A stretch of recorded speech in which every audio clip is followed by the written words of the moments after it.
The financial advisor turned his monitor around so we could both see it, and my wife stopped breathing. On the screen was her 401k, the one we called the bridge fund, and under the balance there was a line I had never seen before: loan disbursement, $38,500, dated 14 months back. I laughed because I thought the bank had made a mistake, and I looked at my wife to say, "Can you believe this?" And she was looking at the carpet. The advisor said, "This loan was initiated online through the plan portal." He said it like an apology. My wife worked for the power company for 24 years, started out answering the phones, worked her way up to running a service crew. The trucks you see out after a storm, those were her people. Steady job, union benefits, and the pension. 24 years in, her pension was worth more than the house, more than both cars, and every account we had put together. The biggest thing our marriage owned, and you can't see it or drive it. At her company, people do 25 years of storm calls for that pension. It isn't part of her retirement plan. It is the retirement plan, and our whole plan leaned on it, mine included. I build cabinets, custom work, kitchens, and libraries, me and one helper in a rented shop. Good years and bad years, and the bad years the checks came slow. Her pension was the floor we would stand on at 60. My work was the walls. Her 401k at the company, the bridge fund we called it, was the money that would carry us from her retirement date to mine. $38,500, gone out of the bridge, 14 months, and I'm hearing about it from a man with a monitor. She said in the car that she could explain it. I didn't yell. I drove us home, and I asked one question. I asked if the money was in trouble, like a gambling thing, like a scam, because those have answers. She looked out the window and said it wasn't a gambling thing. Then came the worst sentence I ever heard in my life. She said, "I was going to put it back before you ever saw it." Not, "I'm sorry." Not, "Let me explain," before you ever saw it. 26 years of marriage, and her first instinct was to mourn the plan falling apart. She wasn't sorry about the affair. She was sorry the hiding failed. We got home, and she went inside, and I stayed in the truck.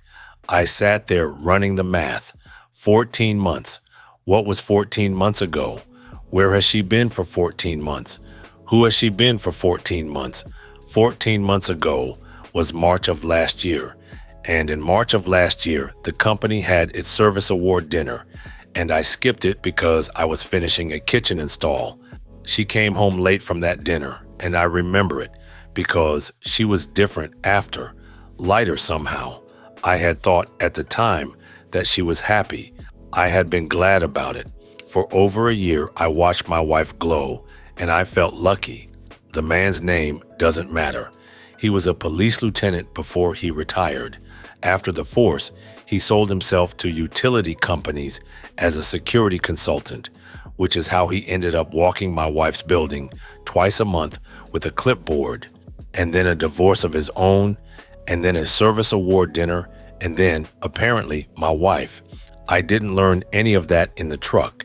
In the truck, I only had the number and the date, and the next morning, neither of us had slept.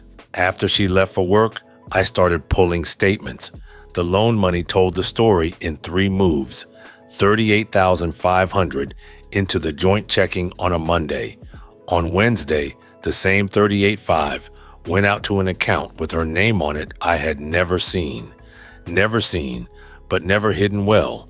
She had opened it with the family email, the address we had both lived out of since our son was born, and 14 months of e-statements sat in a folder I could have opened any night I thought to look. The payments to her 2 new cards marched out of that account monthly, so I had their totals long before I ever saw a card statement. Then, from that account, over 14 months, a bleed. She was a clerk. She was careful everywhere except the start. The loan is dated the same month as that dinner. First and last month's rent on an apartment I later found the exact listing for one bedroom, harbor view, $2,200 a month, 40 minutes from our front door, a down payment on a motorcycle. That one took me a minute to believe. My wife, who made me wear a helmet to ride a bicycle in the driveway, putting the down payment on a used touring bike, weekend charges up the coast of Maine, miscellaneous charges that I could not explain, restaurants and towns we had no business in, always on days she claimed to be covering a colleague's shift, always 2 entrees. One of the main charges was an inn I recognized because we had stayed there for our 20th anniversary. She took him to the place where we had toasted 20 years, and the receipt in Discovery showed a room upgrade I never got. And I sat out in the shop with that piece of paper just thinking, not crying. That receipt was the one that told me this was never an accident that got out of hand. You don't take a man to your anniversary inn by accident. You take him there because you want it both ways. I printed everything. It came to a lot more than the loan when I was done. With the cards she had opened, 2 of them statements going to her office instead of the house. The real number was $58,000 over 14 months. The loan was just the piece that finally surfaced where an advisor could see it.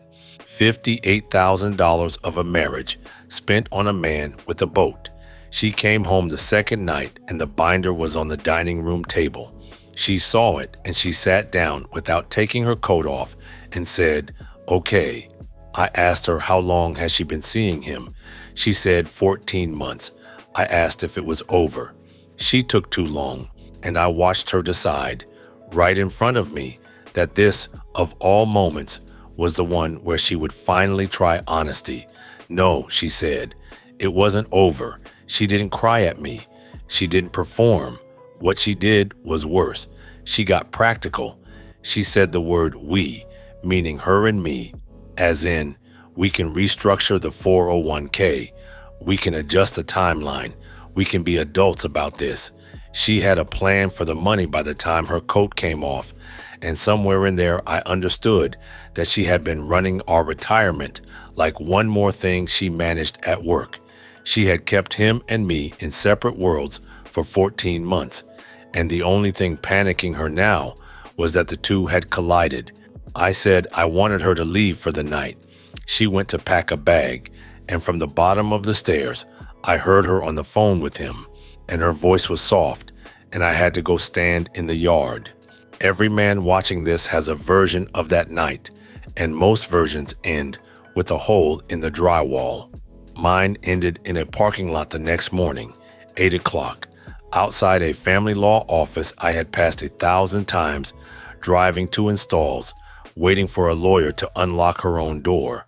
When I sat down in front of her desk, I put the binder on her desk and said my wife took a loan against our retirement to fund an affair, and I needed to hear what Florida does about that. She went through it for 20 minutes. Then she closed the binder, tapped it twice, and gave me the education that the next 8 months would be built on. Florida, she said, is an equitable distribution state. When a marriage ends here, the court starts at an even split and then walks a list of factors, and most of the list is what you would expect. Length of the marriage, what each person earns, what each person gave up along the way. Then she tapped one factor on the list and told me to memorize it because it was about to run my life. Wasting marital money in the 2 years before the divorce. That's not a lawyer's trick, she said. That is printed in the Florida statute, and the 2-year window is printed right next to it. Cheating alone doesn't move a Florida judge. This is a no-fault state, and half the internet will tell you that, like it ends the conversation. But cheating paid for with the marriage's money is a different thing with a different price. In court, it's waste. She spent marital money on the affair inside the 2-year window, and the court can put every dollar of it back on her side of the scale before anything gets divided. Then she asked what my wife did for work, and when I said crew supervisor at the power company, 24 years, she asked if I knew that a pension is divisible in a divorce. I said I had figured it might be split somehow, and she said, not somehow. There's an instrument for it, and it has a name every divorce lawyer in America knows, a QDRO, which stands for Qualified Domestic Relations Order. The court signs it, the pension plan is legally bound to honor it, and the spouse becomes what the paperwork calls an alternate payee. When she retires, the plan cuts 2 checks, one to her, one to you, every month, for life. Your wife started at the company when, she asked. 2 years into the marriage, I said. So every year of that pension, all 24, was earned while married to you. There are marriages where the spouse gets a slice of the pension, she said. Yours isn't one of them. In yours, the whole pension is on the table. It's the biggest asset either of you has. It's all marital. Conduct is a statutory factor, and she's holding $58,000 of the marriage, spent on the affair, and documented to the penny. I asked her what that added up to. She said, it adds up to this. She spent the affair out of the bridge fund. She's going to pay for it out of the pension. I filed on a Friday. In Florida, it's called a dissolution. No fault, nothing to prove at the door. My lawyer said that trips people up because no fault sounds like the affair doesn't count. It counts, she said, just not where people look for it. It does its work in the division where it actually costs something. Fault is a headline, she said. Waste is money. Then I had to make the phone call.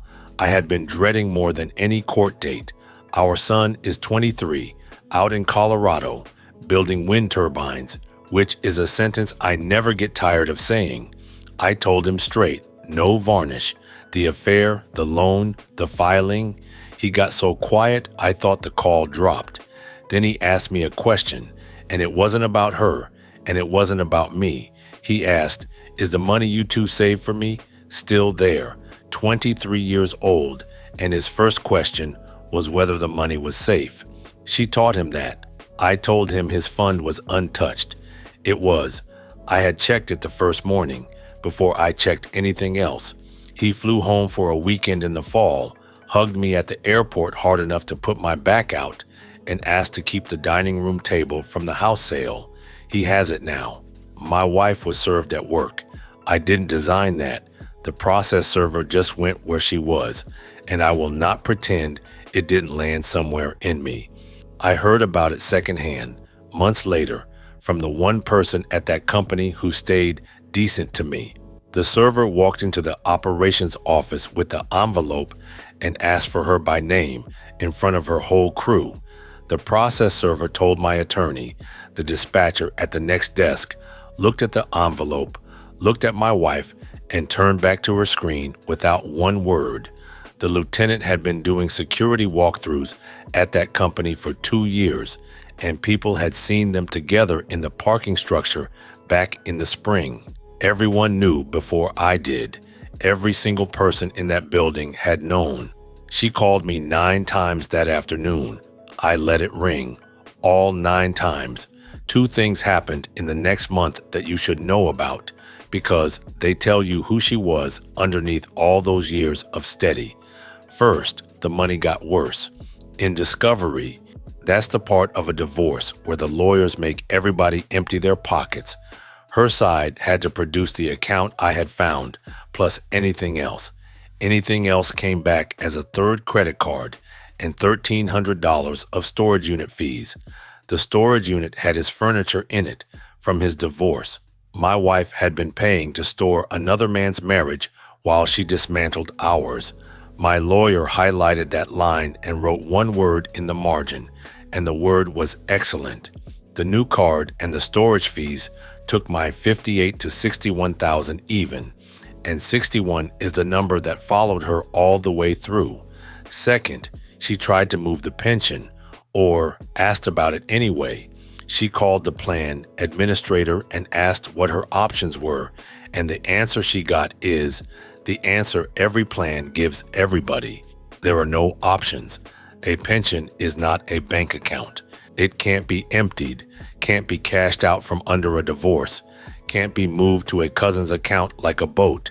It sits there in full view of the court, the single most findable asset a person can own. 24 years she had watched that number grow on her annual statement, and the first time she ever asked to touch it, the answer was no. Whatever she felt when they told her that, she earned every minute of it. The same decent person told me one more detail.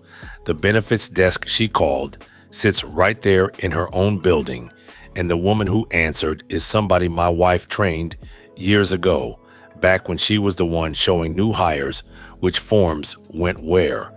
Her own trainee pulled up the account, told her the plan documents would not move. My wife spent 24 years being the company, and the one afternoon she needed a favor from it, she got put on hold like anybody else. The lieutenant, for his part, lasted exactly as long as the money. The apartment with the harbor view came up for lease again in the fall, $2,200 a month. She had stopped paying, and he had moved on, some new consulting arrangement someplace.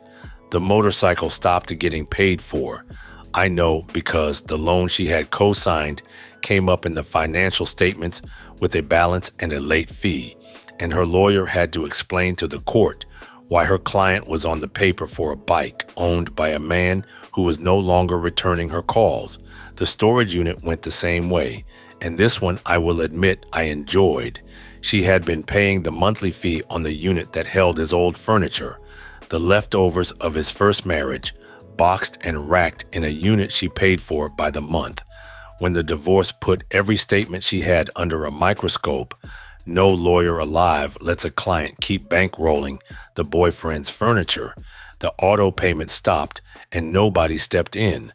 The facility did what facilities do: 90 days of notices, then the cutters, then an auction on a weekday morning. Some stranger with a trailer bought a retired lieutenant's first marriage for $200, and my wife's bank statement kept the record of every month she had paid to protect it. She paid to store his ex-wife's leftovers for a year, and a stranger cut the lock and hauled them off, $61,000, and he couldn't even hold the line until the decree. The next 8 months were financial statements, long forms, short forms, and a four-way meeting where her lawyer floated the idea that the $61,000 was, quote, discretionary spending from her own earnings. Then my lawyer showed the 401k statement and asked whose retirement the loan had come out of and whose joint checking it had landed in.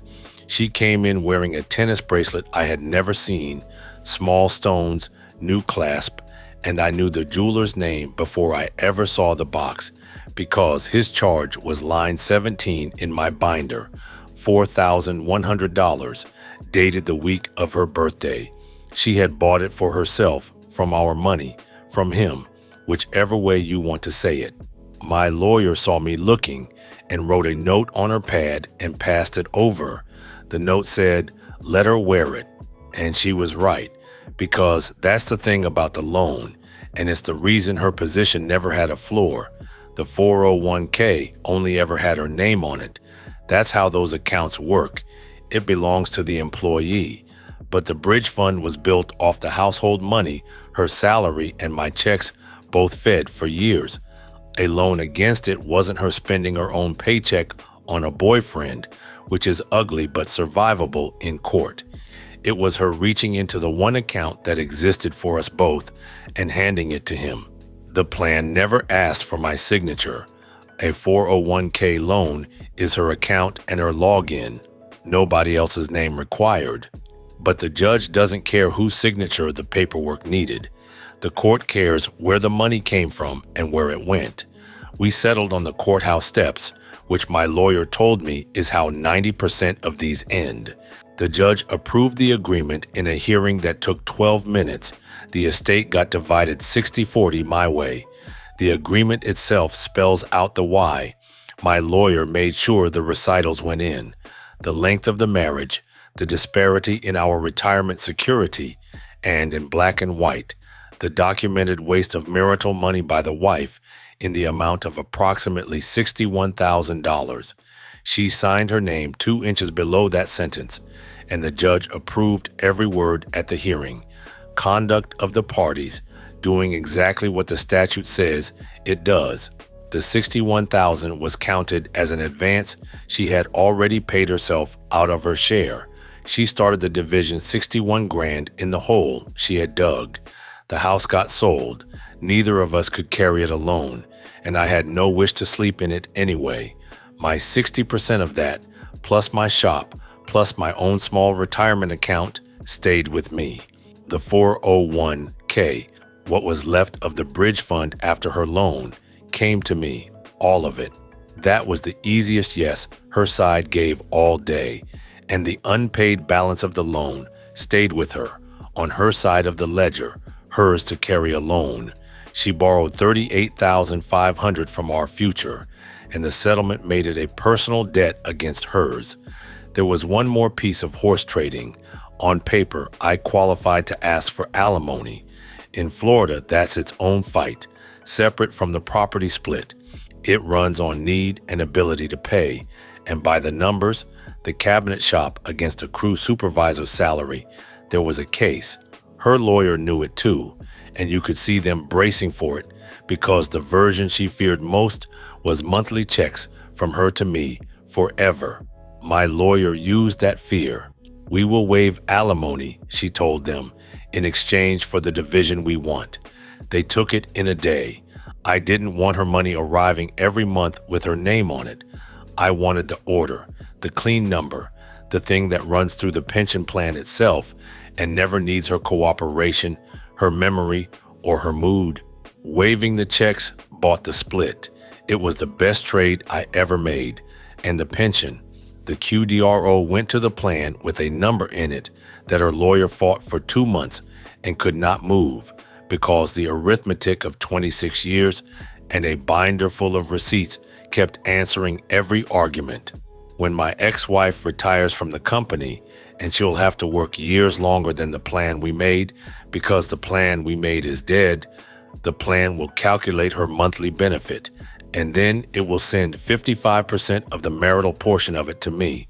The marital portion is all 24 years she has banked so far.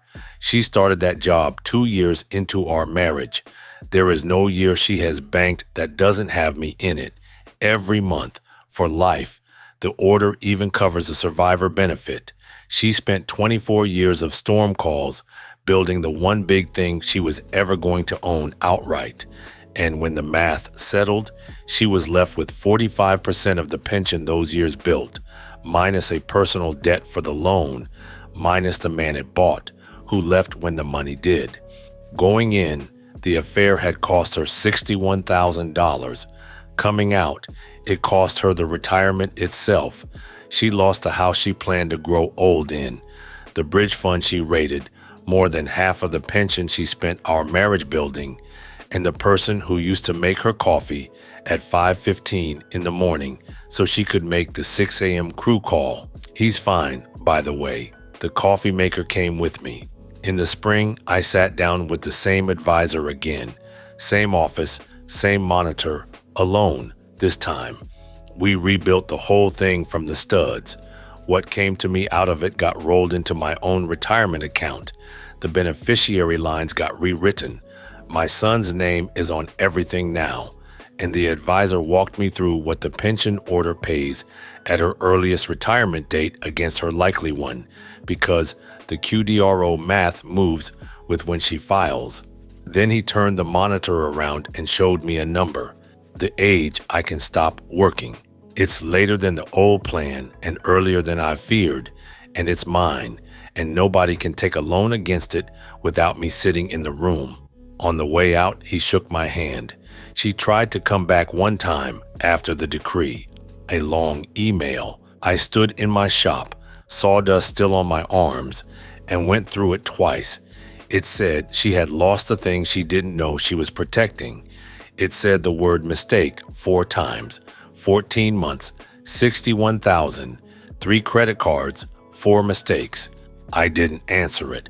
Last I heard, she's still at the company, still running her crew, and she signs up for every storm duty shift on the board now. double time, holidays, all of it. The same job that built the pension is the only way left to rebuild her half of it. And me, I'm in the shop most days. I built a kitchen last month for a couple married 30 years, and when they held hands over the sample doors, I didn't feel a hole in my chest. Well, all I am going to say is, you play stupid games, you win stupid prizes. She cheated and lost half her pension. Just plain stupid. She got exactly what she deserved. See you in the next one.